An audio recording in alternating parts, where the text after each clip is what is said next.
Amazon এর cloud platform কোনটি? উত্তর হবে AWS বা আমাজন ওয়েব সার্ভিস, যা অ্যামাজন এর ক্লাউড কম্পিউটিং প্ল্যাটফর্ম। জেনে রাখা ভালো, মানুষের মাঝে ক্লাউড কম্পিউটিং সেবার বিস্তৃতি অনুসারে এতে তিন ভাগে ভাগ করা যায়: পাবলিক ক্লাউড, প্রাইভেট ক্লাউড এবং hybrid cloud.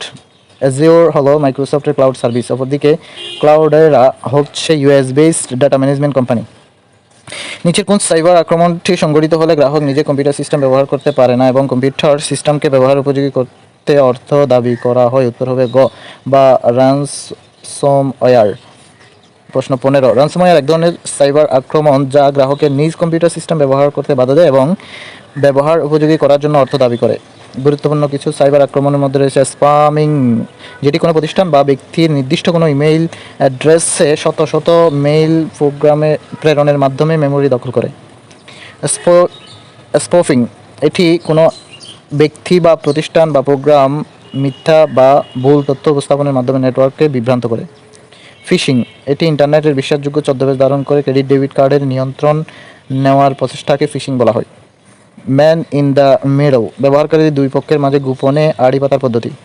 Daniel of service, আসল ব্যবহারকারীকে সিস্টেমে ঢুকতে বাধা প্রদান করে, অর্থাৎ সিস্টেমের নিয়ন্ত্রণ হ্যাকারের হাতে চলে যায়। আরএফআইডি বলতে বোঝায় রেডিও ফ্রিকোয়েন্সি আইডেন্টিফিকেশন। ব্যাখ্যা: আরএফআইডি হলো এক ধরনের প্রযুক্তি যা এনএফসি টেকনোলজি সমৃদ্ধ ডিভাইস ব্যবহার করা হয়। এনএফসি হলো নিয়ার ফিল্ড কমিউনিকেশন, যেটি রেডিও সিগন্যাল ব্যবহার করে খুব কাছাকাছি দূরত্ব 4 সেন্টিমিটার থেকে সর্বোচ্চ 20 সেন্টিমিটারের দুইটি ডিভাইস পরস্পর নিজেদের মধ্যে তারবিহীন ডেটা যোগাযোগ করার এক প্রোটোকল বা এক্সেট প্রোটোকল। এই প্রোটোকল ব্যবহার করে সর্বোচ্চ 420 কিলোবাইট সেকেন্ড গতিতে ডেটা বিনিময় করা যায়। এটি আরএফআইডি প্রযুক্তি ব্যবহার করে 13.56 মেগাহার্টজ ব্যান্ডে ডেটা যোগাযোগ করে। এনএফসি টেকনোলজি সমৃদ্ধ ডিভাইস বলতে বোঝায় স্মার্টফোন, ডিজিটাল ক্যামেরা, টেলিভিশন ইত্যাদি। নিচের কোন চিহ্নটি ইমেইলের ঠিকানা ব্যবহার করা হয়? উত্তর হবে @। ইমেইল পরিপূর্ণ হলো ইলেকট্রনিক মেইল, যেটি 1972 সালে চিহ্নকে ইমেইলের ঠিকানা ব্যবহার করা হয়। ইমেইলের ঠিকানা ব্যবহার চিহ্ন থাকতে হবে। রেমন্ড টমলিনসনকে ইমেইল এর জনক বলা হয়। তিনি 1972 সালে সর্বপ্রথম আরপানেট ব্যবহার করে পরীক্ষামূলক ই-মেইল প্রেরণ করেন। এই মেইলে তিনি চিহ্ন ব্যবহার করেন।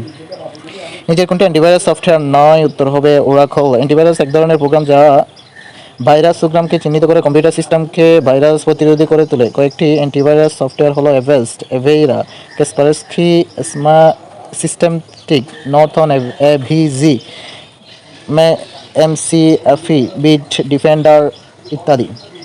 ওরাকল একটি ডেটাবেস প্রোগ্রাম যা বিশ্বব্যাপী বহুল ব্যবহৃত প্রোগ্রাম। মনে রাখা ভালো, ভাইরাস এর পূর্ণরূপ হচ্ছে ভাইরাল ইনফরমেশন রিসোর্স আন্ডারসাইজ। এটি নামকরণ করেন ফ্রেডরিক কোহেন।